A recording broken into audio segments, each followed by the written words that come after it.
إن الحمد لله نحمده ونستعينه ونستغفره ونستهديه ونعوذ بالله من شرور أنفسنا ومن سيئات أعمالنا.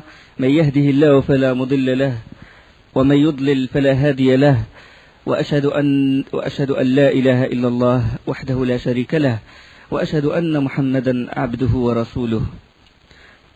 أما بعد، فإن خير الكلام كلام الله وخير الهدي هدي محمد صلى الله عليه وسلم وشر الأمور محدثاتها وكل محدثة بدعة وكل بدعة ضلالة وكل ضلالة في النار. Nous sommes arrivés quand Allah subhanahu wa ta'ala ordonna le prophète sallallahu alayhi wa sallam d'émigrer vers Médine. Le prophète sallallahu alayhi wa sallam, il avait l'habitude de passer chez Abu Bakr radiyallahu anhu deux fois, soit le matin, soit le soir. Mais là, il passa chez Abu Bakr à une heure inhabituelle. Aïcha radiyallahu anha, elle rapporte que l'envoyé d'Allah, il ne manquait pas de nous rendre visite à l'une des deux pointes de la journée, soit le matin, soit le soir. Alors le jour où il reçut l'ordre d'émigrer, il vint nous voir à midi, une heure inhabituelle. À une heure inhabituelle, là, Abu Bakr, quand il a vu le prophète sallallahu alayhi wa sallam venir, il a compris que quelque chose d'important va se passer. Aïcha a dit, le prophète sallallahu alayhi wa sallam, il entra, Abu Bakr lui céda son lit, et il s'y assit, il s'y assit, et il n'y avait à la maison que Asma et que Aïcha. Il n'y avait que les deux filles de Abu Bakr dans la maison de Abu Bakr. Le prophète sallallahu alayhi wa sallam a dit à Abu Bakr, fais sortir le monde que tu as ici. Parce que l'affaire, il demande une discrétion totale. C'est une affaire très importante. Et quand il s'agit d'affaires importantes, on doit les faire discrètement. C'est la leçon à retenir. Fais sortir le monde que tu as ici. Et Abu Bakr l'a dit, ce ne sont que mes filles. Mes filles sont ta rançon, envoyé d'Allah. Et là, le prophète sallallahu alayhi wa sallam a dit à Abu Bakr, Allah m'a autorisé d'émigrer. Allah m'a autorisé d'émigrer. Et puis, Abu Bakr a dit, As-suhbatu ya Rasulallah, est-ce que je vais être avec toi, envoyé d'Allah? Et le prophète sallallahu alayhi wa sallam a répondu, As-suhbatu ya Abu Bakr. As-suhbatu ya Abu Bakr. Si, on va y aller tous les deux.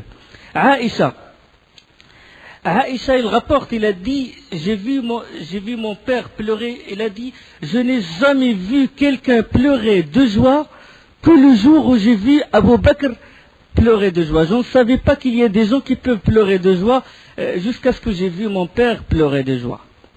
Il était très réjoui par le fait qu'il va accompagner le guide de l'humanité à Médine. Là, ils sortirent par une fenêtre située à l'arrière de la maison. À l'arrière de la maison, où ils les attendirent, où deux chameaux les attendirent.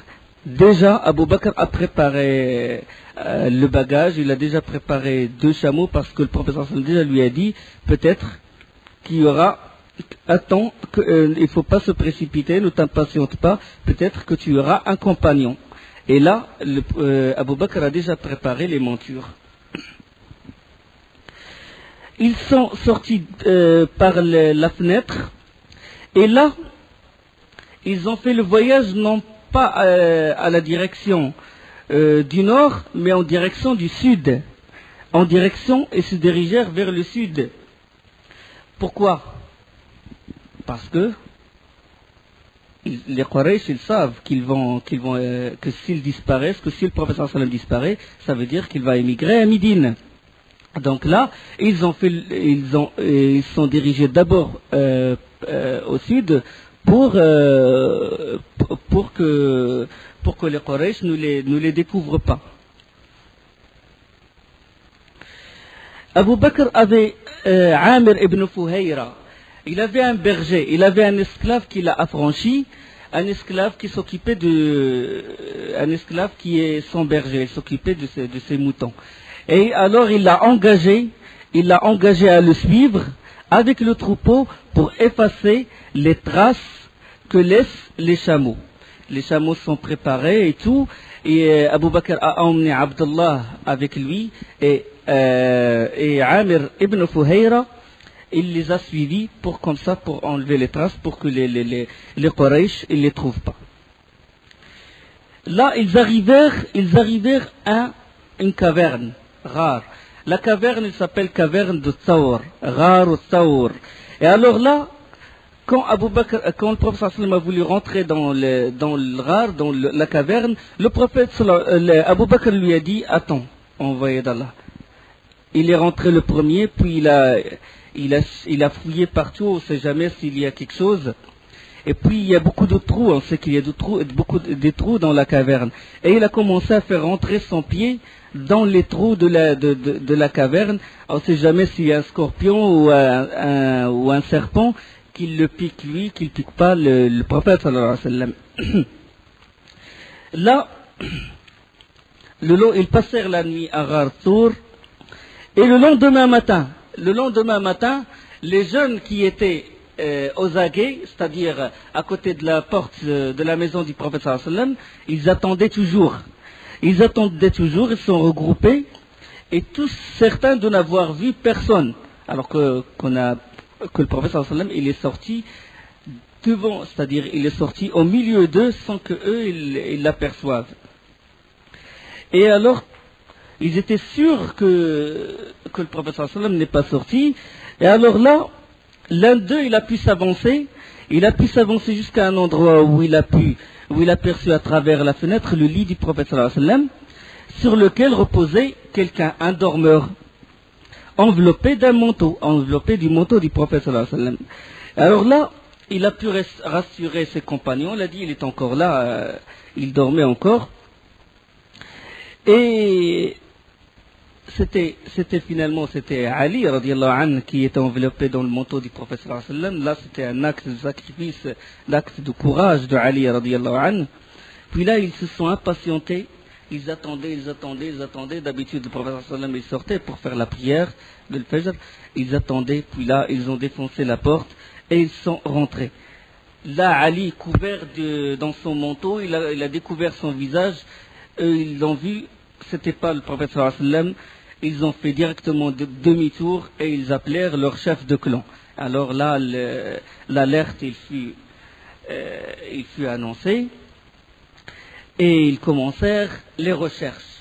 Les kuffars de Quraysh commencèrent à chercher où est-ce qu'il est le prophète sallallahu alayhi wa sallam. Leur complot, puisque le complot qu'ils ont préparé, il a été déjoué. Et alors, quand ils ont découvert que le prophète sallallahu alayhi wa sallam a quitté la Mecque, ils engagèrent leurs recherches, et chaque groupe d'hommes, ils se sont divisés, partagés en groupes d'hommes, et chaque groupe d'hommes doit se diriger vers une direction. Comme ça, ils vont couvrir toute la région, toute la banlieue de la Mecque et même plus loin. Bien sûr, au début, déjà, ils se sont dirigés vers la route qui mène vers Yathrib, vers Médine, parce qu'ils ont su déjà qu'il y a déjà des Qurayshites, des musulmans qui ont émigré avant le prophète sallallahu alayhi wa sallam, à savoir Omar ibn Khattab et d'autres.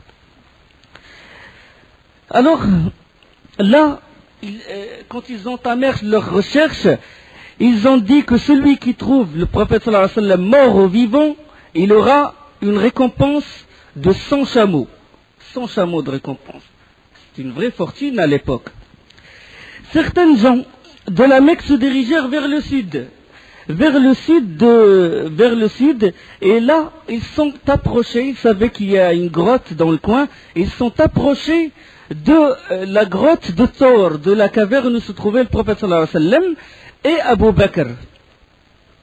Là, il y a différentes versions. Les historiens, les hommes de la Sira, ils évoquent la version comme quoi il y avait une toile, il y avait une araignée qui a tapissé un toile autour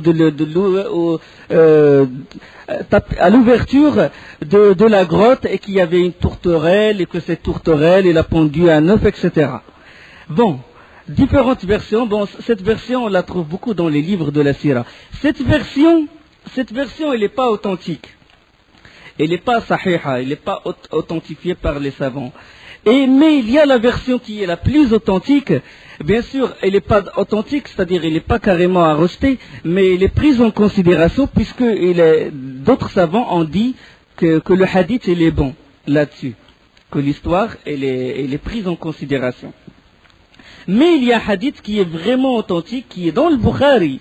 Dans le Bukhari, Abu Bakr l'a dit quand les kuffars de Quraysh se sont approchés de Ghar, de Thawr, de la grotte de Thawr où était Rasulullah sallam. Il a dit, oh envoyé d'Allah, si quelqu'un regardait au-dessous de ses pieds, il va nous voir. Ça c'est hadith authentique. Il a dit, si quelqu'un regarde au-dessous de ses pieds, au-dessous, ils étaient tellement proches, le prophète sallallahu alayhi wa sallam et Abu Bakr, ils regardaient leurs pieds, ils regardaient les kuffars en train de marcher à côté de l'ouverture de la grotte.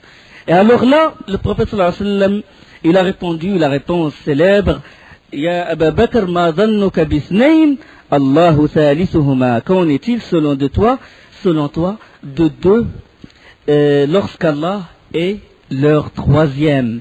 Ça veut dire qu'ils sont sous la protection d'Allah subhanahu wa ta'ala.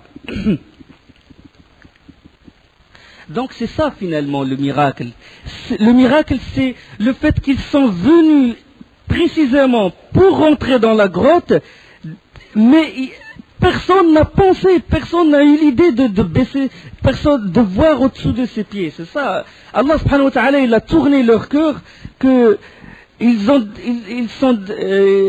étaient en train d'entamer des discussions entre eux, mais sans quelqu'un se donne à la peine de voir, de regarder l'ouverture de la grotte. C'est ça le miracle d'Allah subhanahu wa ta'ala. Mais même s'il y avait une toile d'araignée, parce que déjà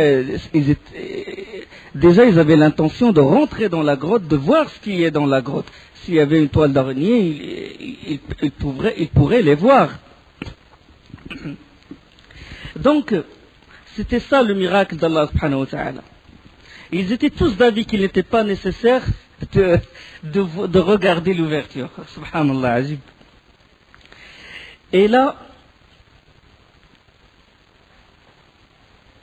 quand le prophète sallallahu alayhi wa sallam a dit Ma dhannuka bisnayn Allahu thalithuhuma, qu'en est-il selon toi de deux lorsqu'Allah est leur troisième? Allah subhanahu wa ta'ala il révéla à leur propos dans Surat Tawbah إلا تنصروه فقد نصره الله إذ أخرجه الذين كفروا ثاني اثنين إذ هما في الغار إذ يقول لصاحبه لا تحزن إن الله معنا ثم أنزل سكينته عليه وأيده بجنود لم تروها وجعل كلمة الذين كفروا السفلى وكلمة الله هي العليا. Donc le défi finalement, certains savants comme Cheikh Al-Albani, il a pris comme preuve ce verset-là contre la version de la toile d'araignée, contre la version de la tourterelle qui a pendu son œuf. Parce qu'Allah subhanahu wa ta'ala il dit, si vous ne lui portez pas secours, Allah l'a déjà secouru lorsque ceux qui avaient mécru l'avaient banni, deuxième des deux, quand ils étaient dans la grotte et qu'il disait à son compagnon, ne t'afflige pas, car Allah est avec nous. Allah fit alors descendre sur lui sa sérénité, Sakina, et le conforta d'armées invisibles. Le savant, il a dit, les armées invisibles, ça veut dire les armées d'Allah. Mais alors la tourterelle et l'araignée, c'est une armée visible. C'est une armée visible.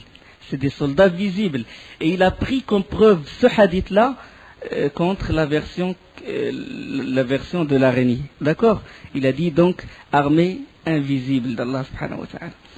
Conviction totale du prophète sallallahu alayhi wa sallam qu'Allah il est avec lui, et courage aussi de Abu Bakr radiyallahu anhu, le grand mérite, le fait qu'il soit avec le prophète sallallahu alayhi wa sallam, qu'il soit le compagnon du prophète sallallahu alayhi wa sallam dans cette situation. Et tous les historiens, tous les savants, tous les ulama de hadith, ils étaient unanimes là-dessus, que c'est Abu Bakr qui était dans la grotte avec le prophète sallallahu alayhi wa sallam. Que signifie Allah est avec eux? Inna Allah ma'ana. Hein?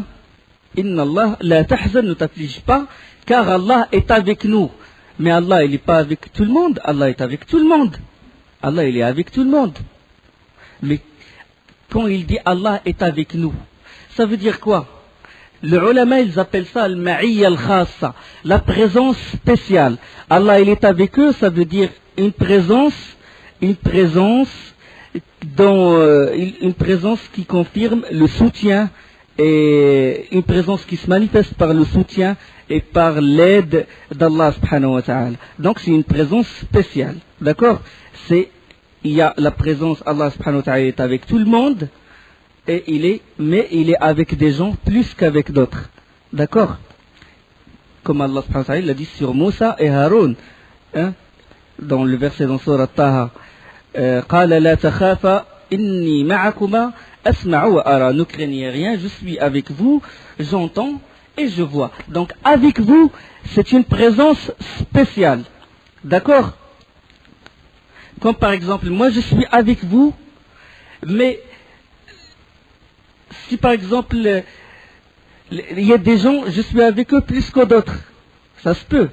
Si tu aimes des personnes plus que d'autres, même s'ils sont dans un même endroit, tu es avec telle personne plus que d'autres personnes. Allah subhanahu wa ta'ala, il est avec Abu Bakr et avec le prophète sallallahu alayhi wa sallam, et Abu Bakr plus que d'autres. Donc c'est une présence, on l'appelle ça dans l'aqida, dans l'unicité des noms et des attributs, ma'iyya khassa. Donc Allah subhanahu wa ta'ala, il est au-dessus du trône, au-dessus des cieux, et en même temps avec nous. D'accord?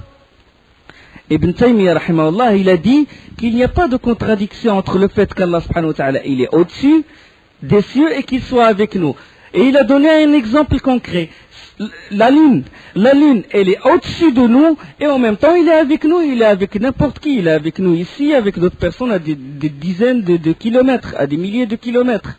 Donc il n'y a aucune contradiction. Allah subhanahu wa ta'ala dit هو الذي خلق السماوات والأرض في 6 أيام ثم استوى على العرش يعلم ما يلج في الأرض وما يخرج منها وما ينزل من السماء وما يعرج فيها وهو معكم أينما كنتم. C'est lui qui a créé les cieux et la terre en 6 jours, puis il s'est établi sur le trône. Il sait ce qui pénètre dans la terre, ce qui en sort et ce qui descend du ciel et ce qui y monte, et il est avec vous où que vous soyez. Et Allah observe parfaitement ce que vous faites. Donc Allah, il est vraiment avec nous, mais il n'est pas mêlé, il n'est pas mêlé avec nous. D'accord? Comme le prétendent certaines sectes égarées. Hein? Les adeptes du monisme. Il dit qu'Allah il se trouve partout, il y a mawjoud fi kull wujud, ça c'est l'égarement manifeste. Il dit qu'Allah il est avec la personne dans tel endroit exactement. Il met Allah partout. Sallallahu alayhi. Non, Allah est avec nous, mais en même temps il est au-dessus des cieux. Il faut exempter, ça veut dire là qu'il rabaisse Allah subhanahu wa ta'ala, il le met dans des endroits sales, il le met dans des endroits exaltés, soit-il, au-dessus de ce qu'il lui attribue. وهو معكم أينما كنتم ما يكون من نجوى 3 إلا وهو رابعهم ولا 5 إلا هو سادسهم ولا أدنى من ذلك ولا أكثر إلا هو معهم أينما كانوا. Pas de conversation secrète entre 3 sans qu'il ne soit leur 4e. ما يكون من نجوى 3 إلا هو رابعهم. Ni entre 5 sans qu'il ne soit leur 6e, ni moins ni plus que cela, sans qu'il le soit avec eux. Donc ça, on l'appelle ça ma'iyya amma, la présence générale. Et le ma'iyya khassa, c'est avec des gens bien précis. D'accord? Avec les croyants. Et il y a plus spécial encore avec les alliés d'Allah, avec les prophètes. D'accord? Ça c'est ma'iyya amma, qui veut dire qu'il est une présence qui se manifeste par la connaissance, qu'il connaît ce qu'on fait, qu'il est au courant, s'il y a 2 personnes qui se parlent discrètement, il est leur 3e, ça veut dire qu'il entend et qu'il voit et qu'il sait ce qu'on dit. Alors là, si on évoque un autre verset, يستخفون من الناس ولا يستخفون من الله وهو معهم إذ يبيتون ما لا يرضى من القول. Allah subhanahu wa ta'ala dans Sourate Nisa, il dit, ils cherchent à se cacher des gens, mais ils ne cherchent pas à se cacher d'Allah. Or, il est avec eux quand ils tiennent la nuit des paroles qu'Allah n'agrée pas. Il est avec eux quand ils tiennent des paroles qu'Allah, la nuit, des paroles qu'Allah n'agrée pas. C'est une présence. Allah, il est présent, il est avec eux. Il est avec eux, mais c'est une présence qui se manifeste par quoi? Par la menace. Là, il est avec eux, mais en tant que menace. Il est avec Abu Bakr et le prophète sallallahu alayhi wa sallam en tant que soutien. Donc ça, c'est ce qu'on appelle le ma'iyya, la présence. Ça concerne l'aqida. Abu Jahl. Abu Jahl découvrit qu'Abu Bakr aussi était absent. Il se dirigea directement à la maison de Abu Bakr. Il frappa à la porte et c'est Asma radiyallahu anha qui lui ouvrit la porte. Où est ton père? Il a dit je ne sais pas. Et là, il lui frappa. Il la frappa. Il lui donna une gifle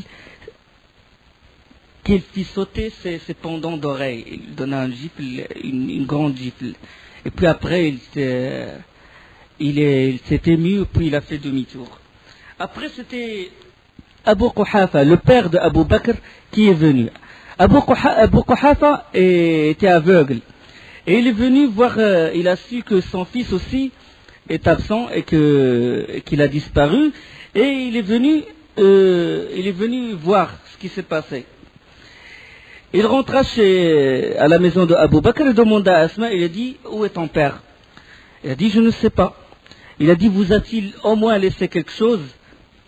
Vous a-t-il laissé quelque chose? Oh là là, votre père vous a affligé, il vous a rien laissé. Et alors là, Asma radiyallahu anha, il a pris un sac où il y a des cailloux, plein de cailloux. Il l'a posé à côté de Abu Quhafa, il lui a dit, si, il nous a laissé ceci.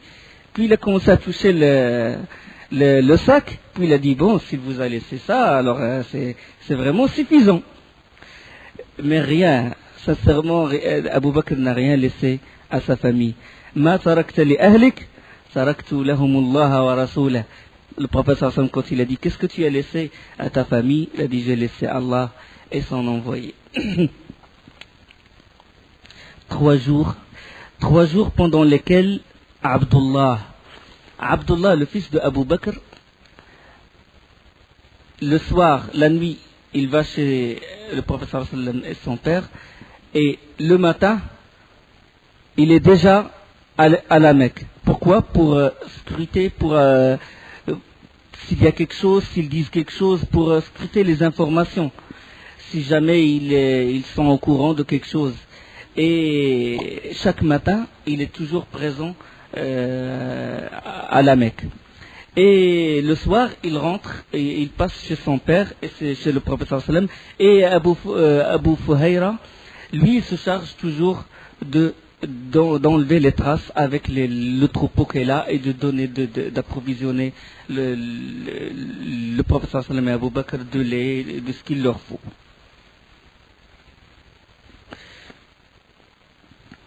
Asma aussi, Abdullah lui informa où se trouvait le prophète sallallahu alayhi wa sallam et Abu Bakr, et alors là, il commença à leur apporter les provisions. Il commença à leur apporter les provisions. Une fois, il avait un sac et puis il a mis toutes les provisions dedans, mais il a oublié sa corde. Alors il a pris sa ceinture et il l'a coupée en deux, dans le sens de la longueur, pour attacher le sac. Et c'est pour cela qu'on l'appelait Asma Zatun Nitaqayn, Asma, celle qui avait les 2 ceintures, Zatun Nitaqayn. La femme aux 2 ceintures. Donc ça, c'est pour évoquer le mérite de Asma radiyallahu anha. Donc comme j'ai dit, Abu Fuhayra est chargé de mener paître ses moutons et de passer le soir près d'eux et leur donner le lait et effacer par son troupeau les traces laissées par les pas de Abdullah, les pas il n'est pas de Asma, et il n'est pas aussi des chameaux de Abu Bakr et du prophète sallallahu alayhi wa sallam. Donc c'était bien organisé. Il y a un qui s'occupe des provisions, il y a un qui s'occupe des informations. Chacun a son rôle. C'est ça, il faut l'organisation. C'était l'origine de la réussite. Regardez le prophète sallallahu alayhi wa sallam, qu'Allah a soutenu, qu'Allah a dit qu'il va le soutenir jusqu'à ce qu'il termine sa mission, et pourtant il fait les causes. Il fait les causes. Il ne s'est pas dirigé directement à Médine sans provision. Bon, j'ai la conviction totale, Allah il va me protéger. Comme le prétendent certaines personnes qui n'ont pas de grande connaissance de l'iman, dans Bab al-Qada ou al-Qadar, le destin et la prédestinée. Quand tu fais quelque chose, il faut que tu fasses les causes. Les causes, il faut toujours faire les causes. Alors de jeter les causes et de se diriger comme ça sans provision dans un désert, là c'est pas l'yaqin, là c'est pas la conviction en Allah. Allah il veut pas de cette conviction. Ça c'est tawakkul. Ça c'est de jeter tout. De jeter tout sur Allah sans rien faire. Mais Allah il veut de toi que tu fasses les causes. Bon, les consignes étaient appliquées à la lettre, comme j'ai dit. Et le troisième jour, l'ardeur des poursuivants se relâcha. Alors là, tout espoir de trouver le prophète sallallahu alayhi wa sallam commence à se dissiper. Et commence à se perdre. Et là, c'était une stratégie aussi. Qu'il soit caché dans la grotte 3 jours jusqu'à vraiment l'atmosphère se calma. Puis là, ils entamèrent leur émigration. Et alors le prophète sallallahu alayhi wa sallam et Abu Bakr sortirent de la caverne. Abu Fuhayra ramena les deux chameaux et ils quittèrent la vallée. Dans la route, ils passèrent à côté de la tribu de Jush'um. Ils n'ont pas pris la route habituelle, la route qui est prise d'habitude par les commerçants. Non, ils ont pris une autre route. Là, ils passèrent à côté d'une tribu. C'est une tribu qui s'appelle la tribu de Jush'um. Et il y avait parmi eux Suraq ibn Malik. Suraq ibn Malik, il était au courant que les Quraysh cherchaient le prophète sallallahu alayhi wa sallam et qu'ils ont donné pour ça ils ont proposé la récompense de son chameau à celui qu'ils trouvent. Le prophète sallallahu alayhi wa sallam et Abu Bakr passèrent à côté. Le groupe de cette tribu de Jush'um les a vus, puis ils ont dit peut-être que c'est ça, que c'est de là les gens que recherche Quraysh. Alors là, Suraqa leur a dit non, c'est des gens qu'on connaît, ces gens-là, on les connaît très bien. C'est pas Mohammed et c'est pas Abu Bakr. Mais lui, il a su que c'est eux. Mais il a voulu la récompense rien que pour lui. Et il est resté avec le groupe en train de discuter et tout pour ne pas tirer des soupçons.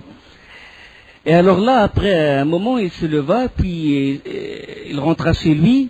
Il a dit directement à son esclave de lui préparer son cheval et de le mettre derrière un monticule. Lui, il s'est habillé, il a pris les habits de la guerre, du combat et tout, il a pris sa lance, etc. Et puis, il est sorti de chez lui, mais par derrière. Et il se faufila jusqu'à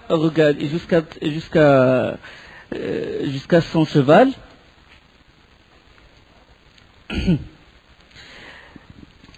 Jusqu'à son cheval, et puis il entama la poursuite. Durant le trajet, le prophète sallallahu alayhi wa sallam ne fait que réciter le Coran. Il ne fait que réciter le Coran. Et Abu Bakr, quant à lui, des fois il est devant le prophète sallallahu alayhi wa sallam, des fois il est derrière, des fois il est à droite, des fois il est à gauche. Et puis le prophète sallallahu alayhi wa sallam, il a été gêné par le mouvement d'Abu Bakr. Et puis il a dit, oh Abu Bakr, qu'est-ce que tu fais? Il a dit, oh envoyé d'Allah, quand je pense qu'ils peuvent faire une embuscade, qu'ils préparent une embuscade contre toi, je me mets devant. Mais quand je pense qu'ils te poursuivent, je me mets derrière. De même, je me mets à droite et je me mets à gauche. Et puis le prophète sallallahu alayhi wa sallam, il a dit, calme-toi, parce que Allah, c'est Allah qui est avec nous. Allah, il va nous soutenir. Jusqu'à quel point il veut protéger le prophète sallallahu alayhi wa sallam. Là, Suraq ibn Malik se dirigea vers le prophète sallallahu alayhi wa sallam. Sur son cheval, il se dirigea vers le prophète sallallahu alayhi wa sallam.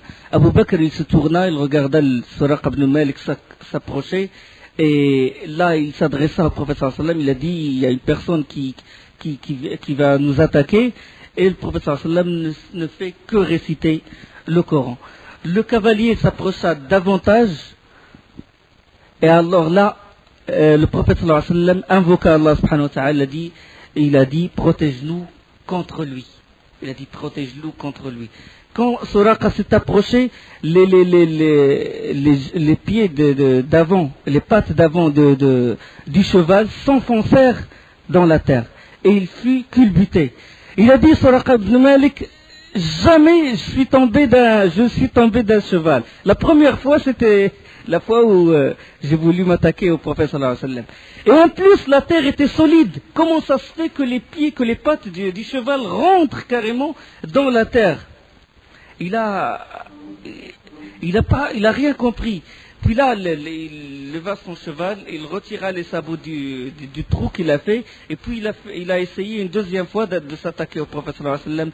De même, il retomba du cheval, et les pieds du cheval s'enfoncèrent dans la terre. Une deuxième fois, une troisième fois, là, il a pris peur, il a dit « Aman ya Muhammad » Maintenant, c'est lui qui demande l'assurance. « Oh, envoyé d'Allah, je demande la sécurité, la paix entre nous, la paix entre nous. » Puis le prophète sallallahu alayhi wa sallam l'appela et lui dit une phrase étonnante. Une phrase vraiment le signe de prophétie de Muhammad sallallahu alayhi wa sallam. Il lui dit, sais-tu que tu porteras un jour les 2 bracelets de Kisra? Il a dit, comment te sentiras-tu le jour où tu porteras les bracelets de Kisra, Khosroès? Il a dit, Kisra de Hormuz?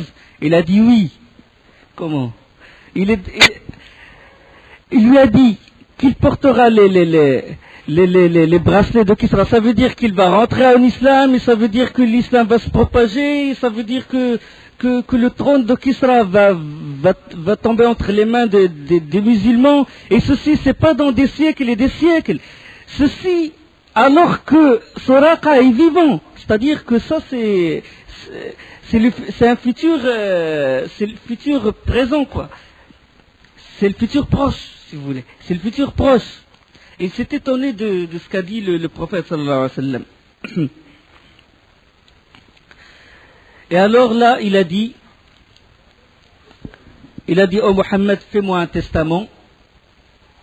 Il a dit, fais-moi un testament, comme quoi je suis, écris-moi un testament, comme quoi si jamais je tombe entre les mains du musulman, je suis en sécurité. Ils ne me tueront pas. Alors là, le prophète sallallahu alayhi wa sallam, il a demandé à Abu Fuhayra, il a dit, fais-lui un testament. Et Abu Fuhayra, il a sorti un feuillet ou un document en cuir, et il lui a écrit le pacte entre le prophète sallallahu alayhi wa sallam, il a marqué le pacte entre le prophète sallallahu alayhi wa sallam et Suraqa ibn Malik.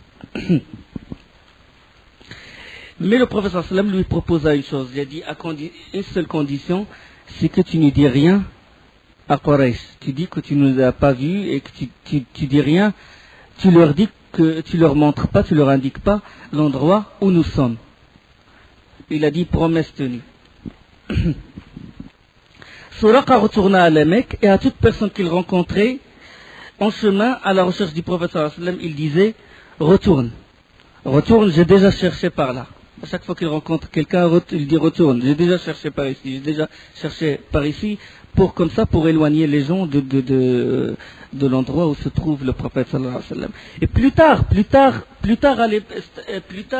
à Taïf, c'est-à-dire après le Hijra, quand le prophète sallallahu alayhi wa sallam a conquis Taïf, la tribu de Taïf, Suraqa ibn Malik, il fut emprisonné. Et quand il fut emprisonné, il a dit aux musulmans, j'ai un pacte entre moi et votre prophète. Ils ont dit, quel pacte tu as? Tu n'as aucun pacte. Il a sorti le feuillet, le document, et puis ils l'ont ramené chez le prophète sallallahu alayhi wa sallam, et le prophète sallallahu alayhi wa sallam, il a dit, aujourd'hui c'est le jour de la fidélité et de la piété. Hada yawm wafa'. Hada yawm taqwa wa wafa'. Et il l'a libéré.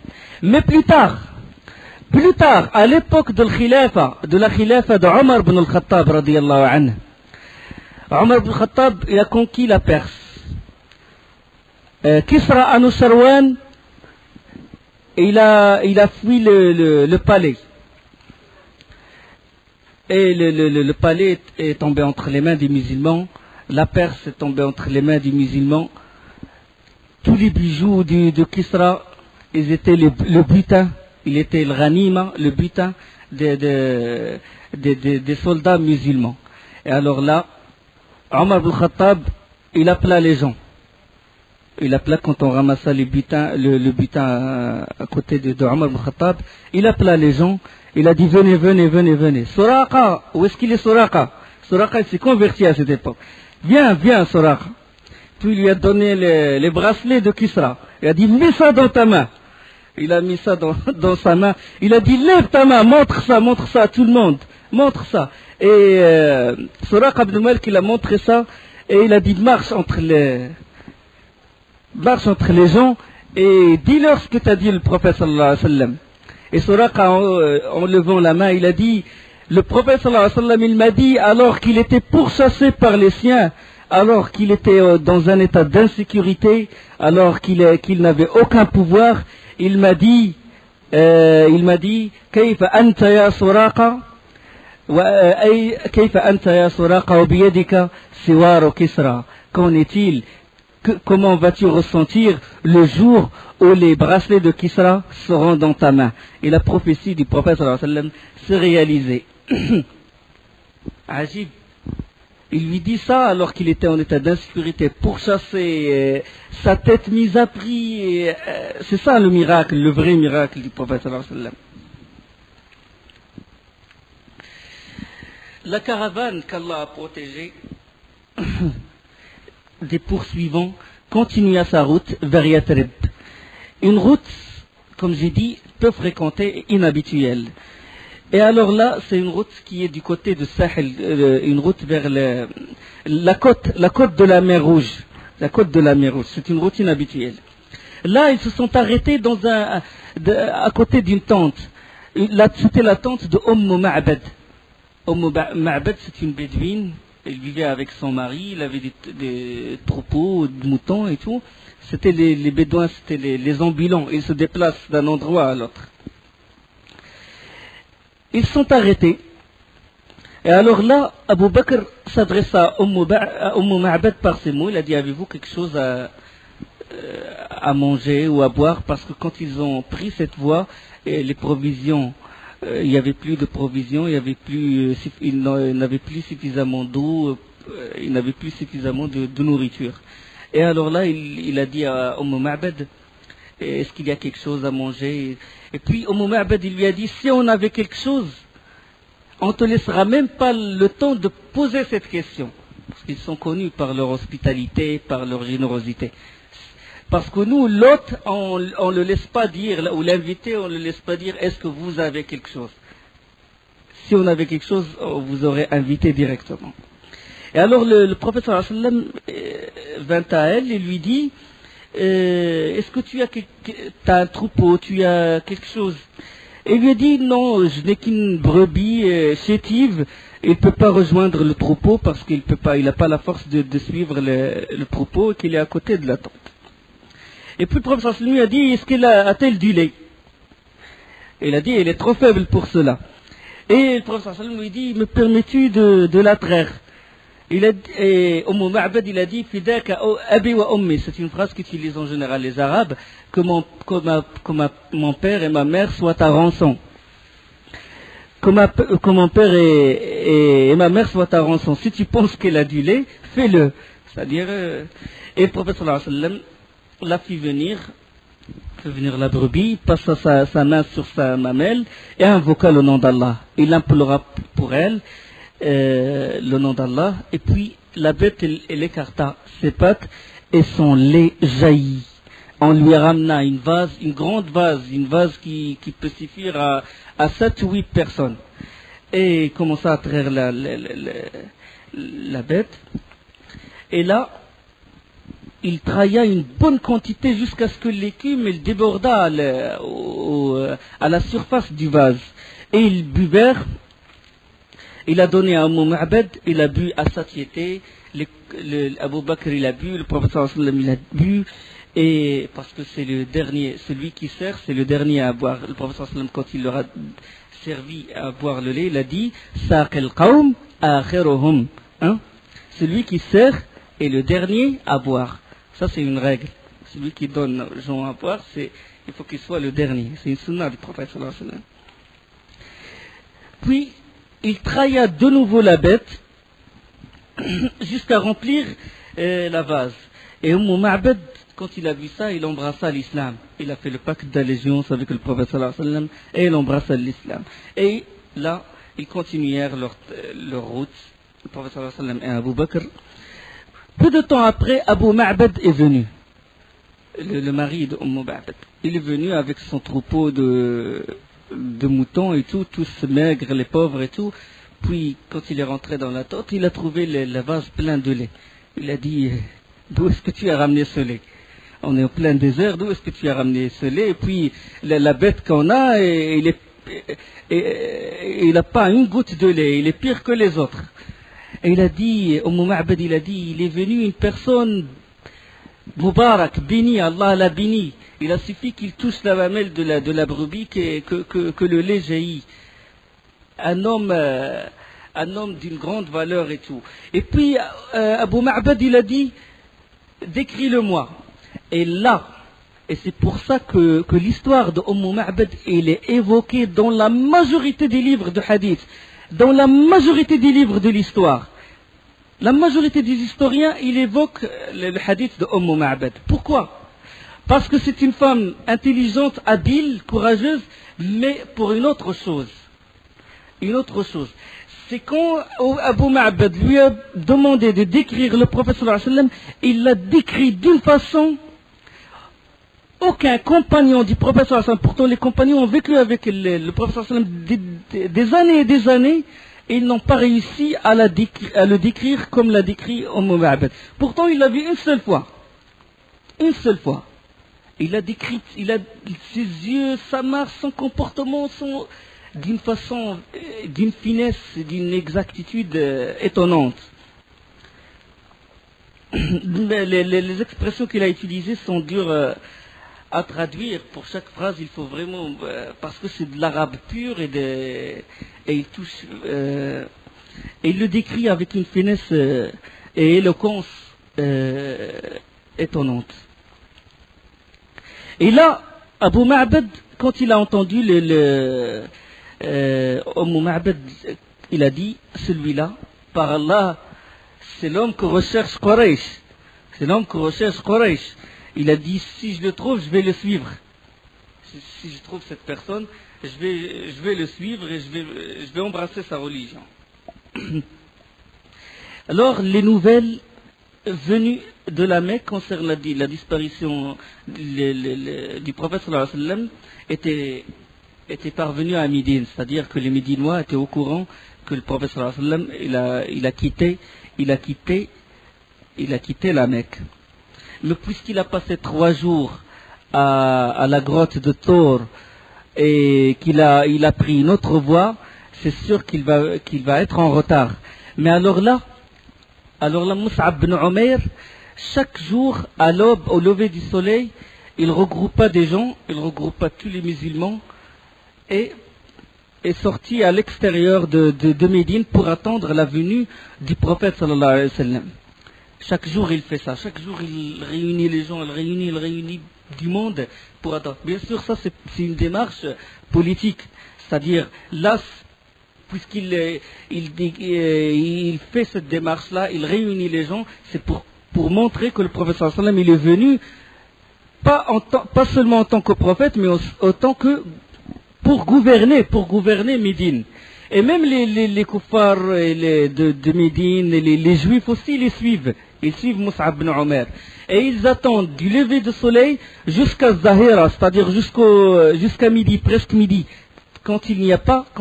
Jusqu'au moment où il n'y a plus d'ombre.